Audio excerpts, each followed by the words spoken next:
Welcome to the Tech Egg. Don't get scrambled. Enjoy the video. In this video, I will show how to change Audi Q5 remote battery. Start by gathering a small flathead screwdriver and a new CR2032 battery. Remove the mechanical key, then wedge the screwdriver into the seam to separate the halves gently. Pry the battery out with a plastic tool or fingernail, observing the orientation of the old battery. Insert the new CR2032 with the correct side up, snap the case back together, and test the remote before finishing. Begin by removing the mechanical key and placing it aside on your workspace. Hold the fob with the buttons facing down and insert the small flathead screwdriver gently into the seam near the key slot. Twist the screwdriver slowly just enough to pop the case open without cracking plastic.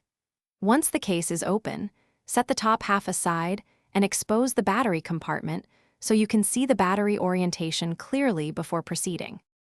If you're finding this tutorial helpful, please subscribe and like to support more car tips. Quick recommendation: life's too short for cheap socks. Go darn tough with a lifetime warranty for reliable comfort while you work on your Q5. It's a small comfort that makes garage time nicer, and it pairs surprisingly well with precision tasks. Check the description for the link and other deals. Now let's get back to the video. Carefully lift the old CR2032 battery out, noting which side faced up so you can match the new one. Use a plastic pry tool or your fingernail to avoid shorting anything with metal.